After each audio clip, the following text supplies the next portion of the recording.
मोहिते पाटलांनी सगळ्या जिल्ह्यातल्या कारखानदारांवरती दबाव आणला आणि 2800 2850च्या वर कुणीच जायचं नाही असा सगळ्यांनी ठराव केला। गेली 6 दिवसापासून वाखरीमध्ये शेतकरी संघटनेचे नेते समाधान फाटे हे आमरण उपोषण करत आहेत। काल आम्ही श्रीपूरचा पांडुरंग सहकारी साखर कारखाना 9 तास बंद पाडला। रात्री 9 वाजता त्यांनी 3000 रुपये उचला पहिली उचल जाहीर केली।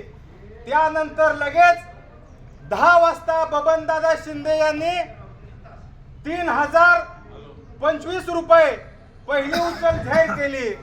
विठ्ठल कारखान्याचे चेअरमन अभिजित पाटील यांनी 3005 रुपये जाहीर केली आणि आता अकलूजचा सहकार महर्षी शंकरराव मोहिते पाटील सहकारी साखर कारखाना यांनी देखील 3005 रुपये त्या ठिकाणी उसाला पहिली उचल जाहीर केली।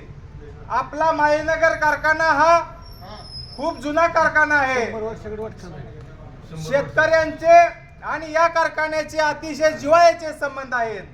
माझी या कारखाना प्रशासनाला विनंती आहे की पहिली उचल 3000 रुपये द्यायला तुम्हाला कोणतीही अडचण नाही। भावांनो, जो ऊस दर अध्यादेश 1966 असं सांगतो की ऊस कारखान्याला गेल्यापासून 14 दिवसाच्या आत शेतकऱ्याची एक रकमी FRP ही शेतकऱ्याच्या खात्यावरती नाही जमा केली तर साखर आयुक्तांनी संबंधित साखर कारखान्यावरती RRC करून त्या कारखान्याची मालमत्ता जप्त करून शेतकऱ्याला 15% व्याजाने पैसे द्यायचे असा कायदा आहे। परंतु आम्ही काय कायद्याची तुम्हाला भीती दाखवत नाही।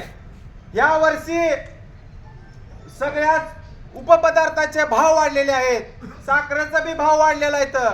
म्हणून माझी कारखाना प्रशासनाला विनंती आहे की आमची जी काय मागणी आहे इतर कारखान्याप्रमाणे उसाला पहिली उचल 3000 रुपयाच्या वर आपण जाहीर करावी, अन्यथा आम्ही 10 मिनिटाच्या आत आपल्या कारखान्याची गव्हाण बंद केल्याशिवाय राहणार नाही असा इशारा आपल्याला या ठिकाणी देत आहोत।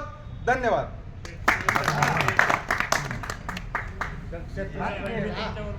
बोल